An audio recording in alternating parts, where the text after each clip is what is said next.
ঐতিহাসিক দিন যেখানে আমরা বিবেকানন্দের 125 বছর আগে যা এসেছিল এখানে ও ভিজিটে ওটা উৎসব করছি।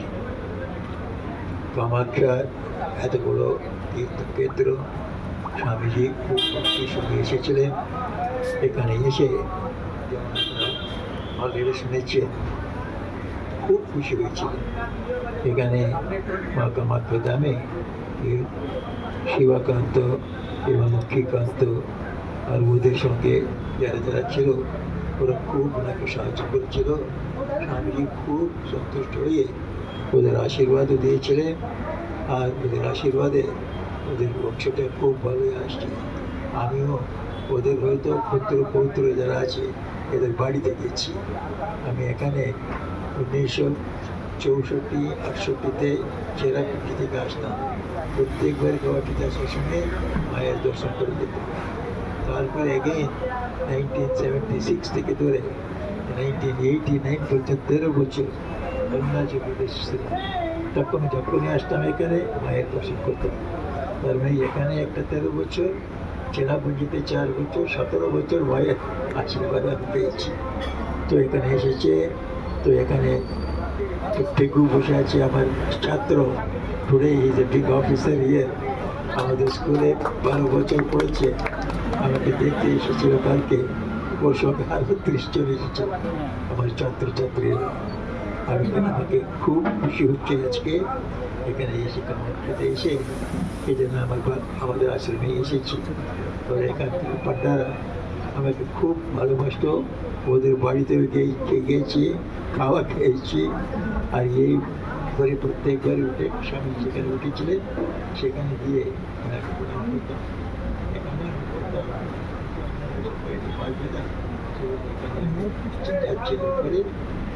কিন্তু এই জায়গাটা অত্যন্ত পবিত্র। আপনি মা কামাখ্যা আছে, সঙ্গে সঙ্গে স্বামীজি এত বড় মায়ের ভক্ত। আপনারা জানেন যখন উনি ক্ষীর বাড়িতে পূজা করলেন মায়ের, মা ওর সঙ্গে কথা বলছে, আর মা বলছে তুমি আমাকে রক্ষা করছো কি আমি তোমাকে রক্ষা করছো, সোজা কথা বলছি। স্বামীজির সঙ্গে এমন বড় ভক্ত ছিলেন। শেষ পর্যন্ত উনি বলতেন আমি মায়ের সন্তান, মা যেমন চালাবেন তেমনি চলবো। শেষে মায়ের শিশু হয়ে গিয়েছিলেন, অন্য সব কিছু ছেড়ে দিলেন। সব শেষ 1 বছরে বড় বড় কাজ হলো। সিস্টার নিবেদিতা এলো, স্কুল খুললো। উনি বলতেন তুমি করে যাও, এখন আমার মায়ের ইচ্ছার মতো চলবে, আমি কাউকে কোনো ইনস্ট্রাকশন দেবো না। এরকম বড় মহাপুরুষ, মা কামাখ্যার ভক্ত, মায়ের ভক্ত, আর বিশ্ববিখ্যাত স্বামী বিবেকানন্দ এখানে এসেছিলেন। এটা আমাদের পুণ্য, আমরা ভারতবাসীদের পুণ্য। তার স্বামী বিবেকানন্দ কন্যাকুমারী পর্যন্ত গেছে, বোধহয় কাশ্মীর পর্যন্ত উত্তরে গেছে, পূর্বেতে এখানে মা কামাখ্যা পর্যন্ত এসেছে। আর পশ্চিমেতে তো গুজরাট সব রাজপুতারা সব গেছে। সারা দেশটাকে পবিত্র করে গেলে ছেড়েছে। যেখানে গেলে এখন আমরা দেখছি স্বামীজি এখানে এসেছিলেন, স্বামীজি এখানে এসেছে, স্বামীজি এখানে এসেছে।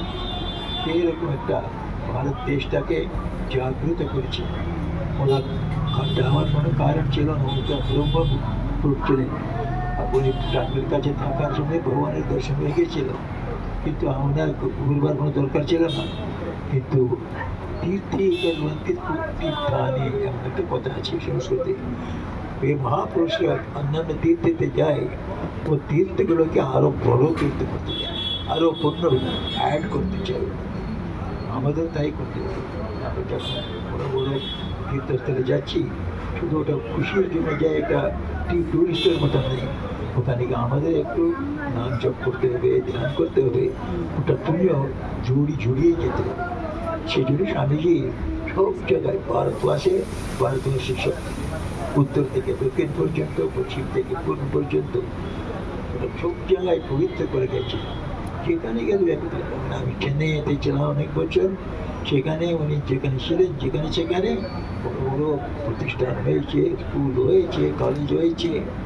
তারপরে কিন্তু আমরা জানেন কন্যাকুমারীতে বিরাট প্রতিদিনে 10,000-15,000 লোক যাচ্ছে কন্যাকুমারীতে স্বামীজির স্মারকটা দেখতে। আর উত্তর কাশ্মীরে গেলে কাশ্মীরে তো কত জায়গা আছে স্বামীজি গেছে সবদিকে, আর পূর্বে তো আছে এখানে এসেছিলেন, আর বেলুর মঠ আছে এধারে, এরকম সারা ভারতবর্ষ স্বামীজিতে প্রভাবিত।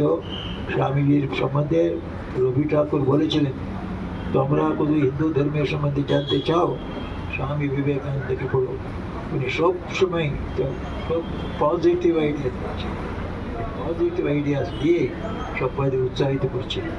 স্বামীজি 1897 বলছেন, আমাদের মন্দিরে গিয়ে পুজো করতে হবে, খুব ভালো, কিন্তু সেটাই যথেষ্ট নেই, বাইরে এসে ওই ভগবান প্রত্যেক মানুষের মধ্যে আছে, ওর জন্যও আমাদের পূজা করতে হবে।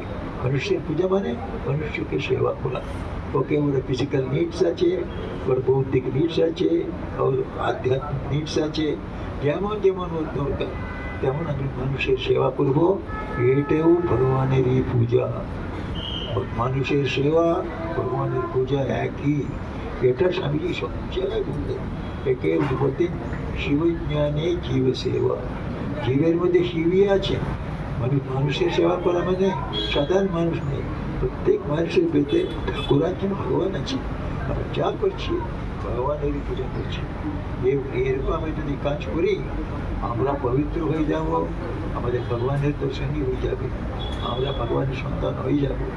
সেই জন্য স্বামীজির উপদেশটা আজকে সারা দেশেতে আমাদের কাছে আসুন, আমাদের কাছে বলে ডাকতে আছে, যেখানে যেখানে যাবেন স্বামীজির উপদেশগুলো নিয়ে, বিশেষ করে যুবা পিঢ়ি, যুবকরা এত উত্তেজিত হয় কেন? স্বামীজি একজন এমন লিডার ছিলেন, উনি বলতেন এগিয়ে যাও এগিয়ে যাও। একজন শিশু জিজ্ঞাসা করলো, আপনি এগিয়ে গিয়ে সবাইদের সেবা করো, স্লামে যাও, আর সেখানে যেখানে লোকেরা খুব ভ্রষ্টাচার রয়েছে ওখানে যাও, ওদেরও সেবা করো বলছেন। এরকম ওদের সেবা করতে করতে আমরা পিছলে পড়ে যাই, করতে হবে। স্বামীজি বললেন পিছলে পড়ে যাবে, কোথায় যাবে, কোন নরকে যাবে তুমি, হাজারবার তুমি গেলেও আমি হাজারবার তোমাকে উঠাও। এরকম কোন লিডার বলেছে আমাদের? কেউ বলেন, হাজারবার পড়ো তুমি, আমরা কেন আছি, আমি হাজারবার তোমাকে উঠাবো। এটা বলেছিলেন। আর স্বামী প্রেমানন্দকে বলছেন, প্রেমানন্দ দেখো আমার ছেলেরা আমার ফলোয়ার্সরা হাজারবার পড়লে হাজারবার উপরে উঠাবো, যদি এটা সত্য না থাকে শ্রীরামকৃষ্ণই সত্য নেই বলবে। স্বামীজি এমন লিডার ছিলেন, ওনার উপদেশের মতন আমরা চললে আমাদের কোনো অবনতি হবে না, কোনো দুর্গতি হবে না, সব এগিয়ে যাব। আজকের ভারতটা দেখুন, উনি 1897 কেউ ভাবতেই পারেনি ভারত দেশ কবে এটা স্বতন্ত্র হবে, কিন্তু উনি ঠিক বললেন 97 50 বছর তোমরা এই জীবন্ত ভগবান এই ভারত দেশবাসী এদের সেবা করো, দেখো তোমাদের স্বতন্ত্র হবে, 50 বছর হবে। আমাদের স্বতন্ত্রতা এলো 47, 97 to 47, 50 বছর। এরকম একটা দীর্ঘদর্শী উনি ভবিষ্য দেখতেন, আর ভূতকান্ত দেখতেনি, আর প্রেজেন্ট কিন্তু ভারতে দেখে উনি ঠিক বলেছেন যে ভারতে অবনতি হয়েছে, টাকা পয়সা নেই বলে যে নেই, আর অন্যান্য সব আছে, কিন্তু ওটা ব্যক্ত হওয়ার জন্য যে শক্তি আছে ওটা অভাব আছে, ওই শক্তি আছে এদের আধ্যাত্মিকতাতে।